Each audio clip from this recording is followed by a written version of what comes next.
Welcome to Picks with the Professor, the podcast where a real statistics professor And then John Stockton to his Karl Malone. Jake. gives you sports betting tips. I am Professor Sides. You can follow me on Twitter at Professor Sides. You can follow my friend Jake on Twitter at myfriend_Jake. Today's episode covers the Basketball Classic and NIT semifinals played on March 28th and 29th, 2022. In case you're new here, I built a mathematical model that predicts what the spread and total should be for every Division I college basketball game. And as I go through the plays, remember, there are no locks in gambling, so I'll give you our loves, likes, and leans. However, please remember that good and bad variance will occur, so as much as I'd like to say the model will be profitable each and every day, that is an impossible reality for any gambler. Jake, we had a fantastic Thursday, and then I think Friday, Saturday, and Sunday, we each went 500, which is impressive because we didn't just pick the same thing, but on like one game maybe. So it's kind of crazy that it played out that way. Yeah, it was kind of wild. Like the Elite Eight was, besides the Houston Villanova game, was just terrible games to watch. Like they were just all well in the bag. Got maybe a good half out of Miami, but other than that, it was a rough go of it there.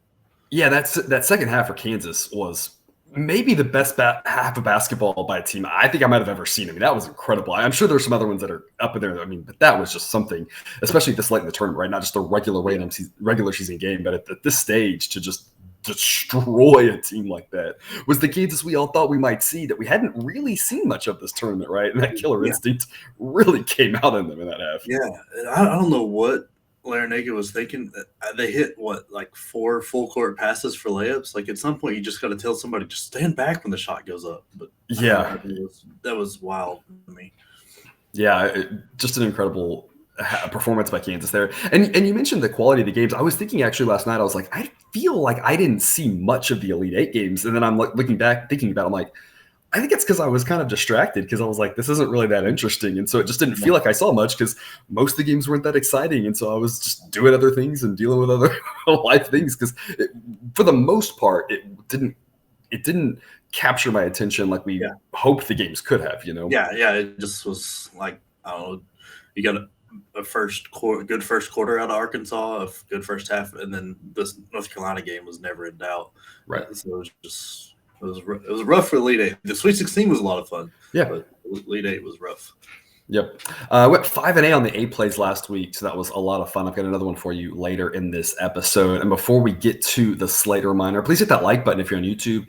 Subscribe or follow if you aren't yet. It's the only way to ensure you don't miss any of the college basketball, MLB, or college football content that this channel provides. Share with a friend if you know others in the game. Drop a comment on Twitter or YouTube. We love those and try to respond to as many as we can.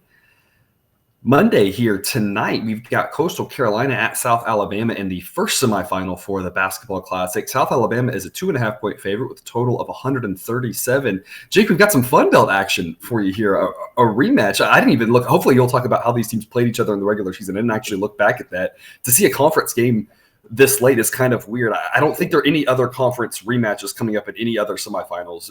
I think it's just this one. Yeah, just this one. Just this one, exactly. So we'll see how hopefully you'll talk about that.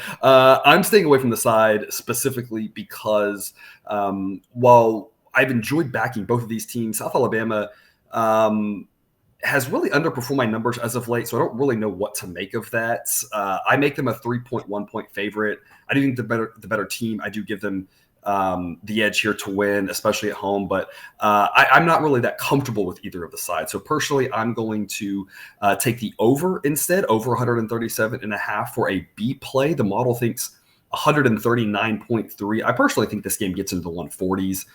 Coastal put up 84 last game. South Alabama put up 83. I don't quite expect that many points, but both have a better offense than defense.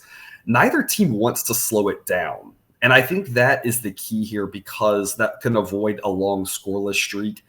This is a semifinal, but it is still a meaningless tournament. It's one that most of these games are only on ESPN Plus. There's not a lot of fans in the stands. I don't see the defensive intensity coming here to keep this in the 120s or 130s. And so I think these teams are just going to go out there and play, let it rip, have some fun. And I think that's going to get us over 137.5. Jake, can South Alabama win by 3 or more? No, I don't think they can in this one.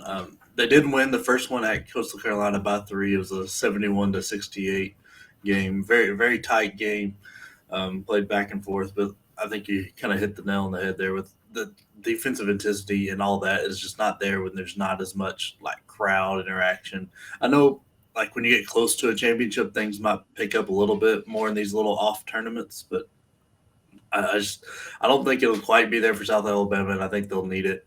Coastal was playing fairly well towards the end of the year. They dropped a few ones, and then they lost. It was pretty close on the Georgia Southern in their conference tournament. But I just think they've got a more balanced offense and a little more good shooters than South Alabama has, and I think that'll put them over the edge, especially with a small number. I think it'll be a very tight game, but getting the 2.5 will be very nice here. I think they probably I lean them to win, but I think Coastal Carolina's got this one. Alrighty. And then the other semifinal game, we've got Southern Utah at Fresno State. That'll tip at 10 Eastern. Fresno State is a 7.5-point favorite. My model actually makes it exactly Fresno State minus 7.5. So I'm passing on the side here as well. I'm going to go back to an over 136.5 for a B play. The model says 138.1. Fresno State is a fascinating team to cover here with regards to their pace. I covered this last time Fresno State played. This is their third tournament game. And in their last game, I said, hey, that first game was so out of character to their pace. I still like the under. They play at a snail's pace. And then they did the same thing against Youngstown as they did in that first game, where they just went up and down the court, very uncharacteristic of what they did all season. We know Southern Utah is comfortable playing a high-scoring game. And so if this is what Fresno is going to do, I say we roll with it. The only reason this isn't an A play is because it's only 2 games playing at this reckless style for Fresno State. But we know we have to adjust fast to teams changing up their style in these postseason games below the NCAAs, right? When you get to the NIT, the CBI, all these things, sometimes teams just change the way they play and they say, this is what we want to do going forward, or this is something that we're interested in, experimenting with or whatever. We know not all teams do that, but some do. And these 2 games, Fresno has just done the exact opposite of what they did all season long. And so if they play anything remotely like those first 2 games, instead of their snail pace, instead of their one of the slowest team, bottom 5 in pace in the NCAA regular season, this game's going to go flying over the total. And so I'm going to trust that they're going to keep playing that way. Like I said, Southern Utah definitely wants to play that style anyway. And so I'm going to go over 136.5 with a B play. Jake, Fresno State, definitely the better team here. Southern Utah overmatched. The only question is, can they keep it close, or does Fresno State just run away with it? I think they do, and I kind of like this new pace for him. It really helps Orlando Robinson out. It gives him – the more times you can give a guy that's averaging almost 20 points at a slow pace, the more times you give him the ball, the better he's going to look. So I really like this little faster pace they're running, but – You're right. It's hard to judge. I like Fresno State here. They're, like you said, they're a much better team, but it's hard to gauge because, like in the regular season and everything, they were a slow place, very defensive heavy team, and now it's the complete opposite. So it's kind of questionable. But so I lean Fresno State here. I think they get it done. That they've got the better players, they got the better talent, and I wouldn't be surprised if this coach flipped the script and went back to that very slow pace to counteract Southern Utah if he's just toying with things, or maybe he's toying with a whole new system. But we'll see. It should be an interesting game. I won't know if I'll qualify it as fun to watch, but it should be interesting at least. And you make a good point. That's why I said this is not an A play, because if I knew that Fresno State was going to do anything like before, I would say it's an A play. But there's just that back of my mind. I'm like, I can't make this an A play just because you're right. They may flip back and all of a sudden go with a snail's pace again. And at that point, I still think we got a chance at the over, but it's not a pick I love anymore if they start slowing it down. So I mentioned this last game with Fresno.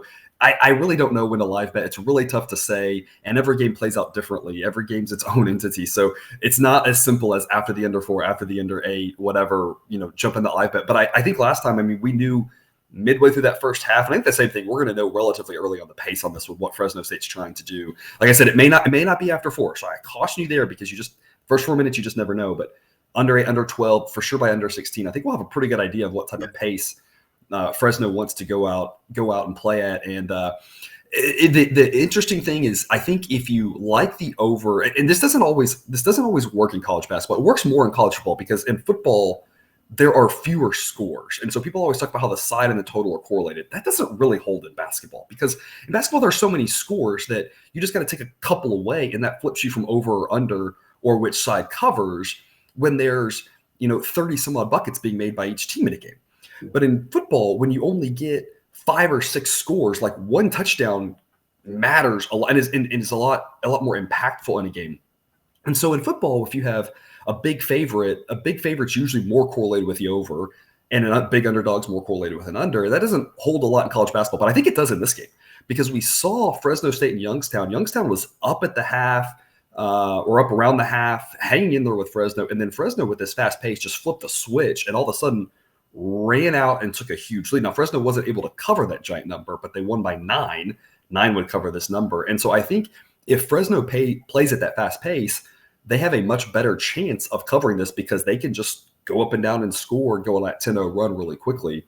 If Fresno State decides to play it slower, that's where I'm a little bit more nervous about them covering. So, yeah, a lot happening here in a game that a lot going to be determined on what Fresno State does. So if anybody knows that coach, call them up, knows a player, right?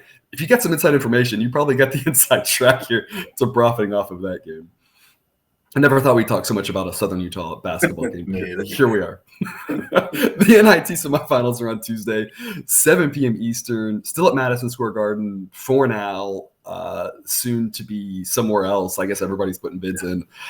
St. Bonaventure versus Xavier. St. Bonaventure is a 2-point favorite, total of 145. The model thinks this is a pick 'em.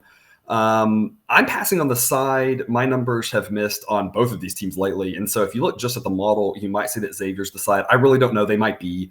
But when I've missed on both teams, it's just stay away more. It becomes more of a toss up. So I just personally, from my angle, I don't like either side here. I'm looking at the total. Unlike the previous 2 games we talked about, in a tournament that didn't even exist last year, the NIT means something, especially when you get to Madison Square Garden. And we talked about that defensive intensity as you get closer to a championship. I think it does pick up in a tournament like the NIT because these guys want to win the NIT. Like, you get T-shirts made about that. You get a trophy that people are quasi-interested in, right? It's not the NCAA's, but it has a little bit of meaning. Some schools hang banners. Some schools hang banners. I think if you win the NIT, I think every school's going to hang a banner, other than like UCLA might not, right? Yeah. Like they might be like, I would have room for it. But yeah, I think if you win the NIT, most schools hang a banner for that. I mean, to be fair, they might hang a banner for the other one too, depending on how desperate you are, but that's a whole other conversation. We see the defensive intensity pick up here. We see the new gym, right? And we saw this in the weekend games in the big dance here, how that can favor unders. And so I'm going to go under 145.5 with the B play. The model thinks 138. I see this game having a hard time getting into the 140s without something really weird happening or overtime. Xavier has been more over my numbers as of late. St. Bonaventure's been more under. I think that balances out. I really trust my number here of 138. I think that's a more accurate number than 140.5. I think it's just way too high. Neither team is really fast paced. Neither team's really like all offense, no defense. And I think that's what you need to get over in a neutral site NIT semifinal game. I expect a slow start and I expect a timid second half. I expect this game to be relatively tight.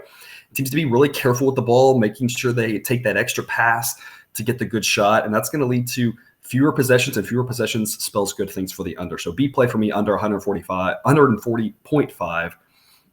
Jake, are you flipping the script and backing a St. Bonaventure team that I swear we faded like 100 times this season? Don't check the math on me on that one. I'm pretty sure it's like 100. Yeah, I actually am. I like the St. Bonaventure team. I like this matchup. Xavier has struggled with teams that have very good guards. That, like, if you go back to the Big East tournament and the Big East conference season, like they struggle with Villanova and Creighton and St. John's even, and just teams that have very good guards, guys that can handle the ball, and that's what St. Bonaventure's loaded with. And as we've talked about in the 100 times we faded them, they don't come off the floor.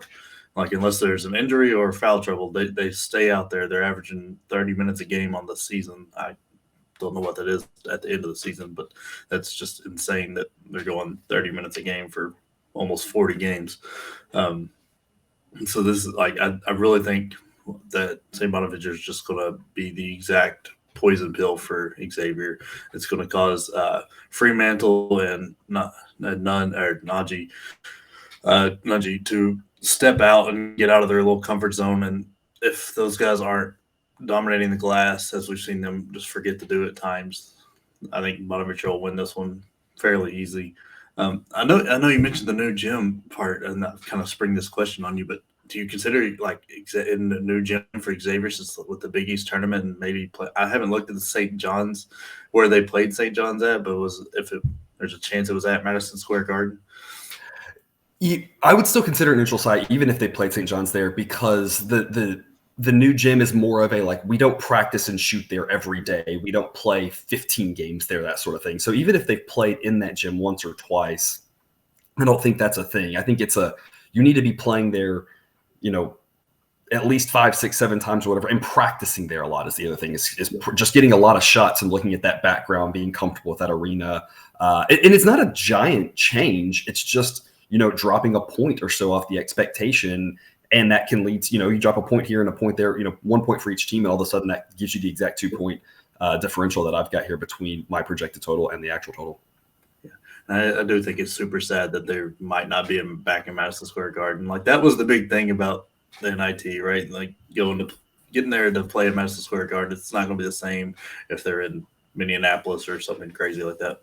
Yeah. And you do wonder how that'll affect things going forward, because part of the allure of the NIT is it's the second most coveted trophy, right? So I'd still rather make the Final Four than win the NIT, of course. But aside from that, for these kids, playing at Madison Square Garden is an opportunity. You see the commercial, right? So many of the college athletes go pro in something other than sports, right? So many of these kids are never going to make the NBA.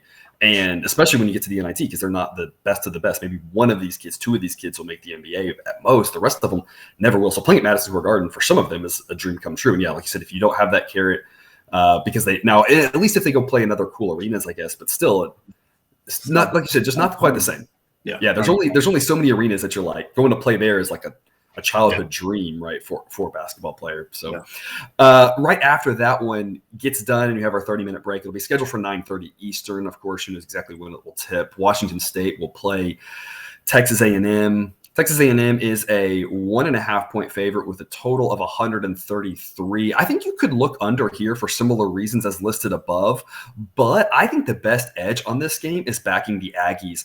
I rarely play money lines, but at the book that we're using for our official picks here, there's a slightly better edge on Texas A&M money line minus 130 than minus 1.5, minus 115. So my official play is an A play on Texas A&M money line minus 130. If your book has minus 1.5, minus 110, that might actually be slightly better than money line minus 130. It gets into some heavy math there, and it's a relatively trivial difference. I think it's whatever you're more comfortable with. There's no harm whatsoever, no shame whatsoever in laying the 1.5, just hoping to avoid a 1-point Aggie win and saving yourself that extra juice there, going from hopefully you can get minus 110 to minus 130.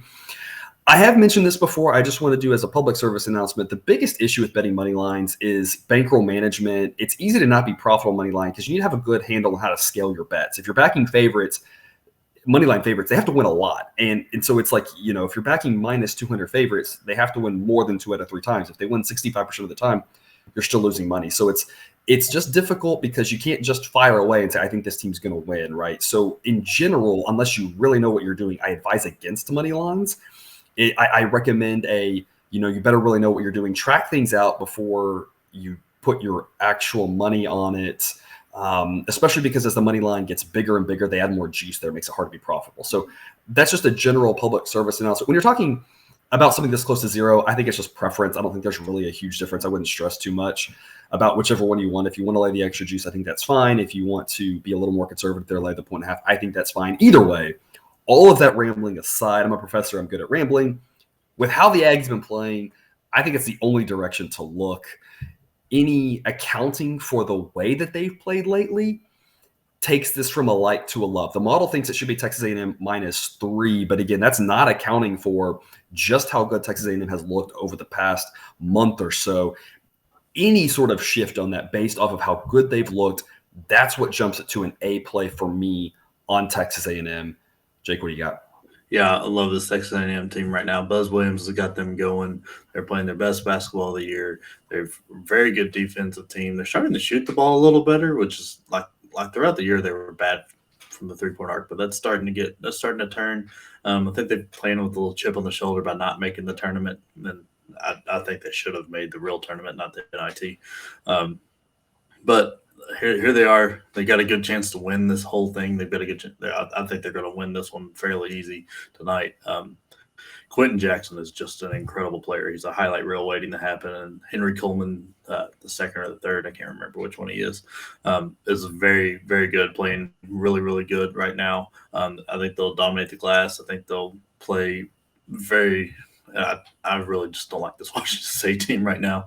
They played in a weak Pac-12 and did there, and where Texas A&M played in a pretty good SEC, and especially towards the end of the year, won some big games. I think that continues. And I had Washington State in the last game, but again, as I mentioned then, it was against a weak BYU team. So it's like they've had a relatively easy path to get here. It's not like they've gone through some really good teams. So it's not really as impressive for Washington State. And you make the comment about Texas A&M. I don't know if it's some sort of memory bias or something, but I swear it seems like in the NIT, every year there's one team that was snubbed from the tournament who plays with a chip on their shoulder and does really well and lights it up, and that basically goes out to I went to Baylor when I was there in graduate school. They did that the year. They won the NIT. They thought they should have made the tournament. They were a 1 seed and they rolled through the NIT and won. But then there also seems like there's one team who feels like they were snubbed and just is upset and loses in the first round. I'm thinking Kentucky that year they lost to Bob Morris, right? That sort of thing. So it's all, you just never know going in how they're going to react to it, right? But Texas A&M definitely seems to be that team who's, like you said, playing with a chip on their shoulder and looks fantastic here. Got a good chance to take home some hardware, at least as their consolation prize for not getting into the big dance. Yeah, I really think they do. Just the way they're playing right now, I think they flipped the switch just a little too late, but they got it. Yep, exactly. All right, well, thanks for tuning in to another episode of Picks with the Professor. Reminder, check out the Google Sheet for predictions at the website. That's www.pickswiththeprofessor.com. If you haven't done so yet, click that subscribe button to ensure all the sports betting content we provide is dropped right into your feed. We are off on Tuesday. Since this episode covers both the Monday and Tuesday games, we will see you Wednesday to break down these tournament title games, the winners of these 4 games, and the Final Four matchups. Until then, remember, you can eat your betting money, but please don't bet your eating money.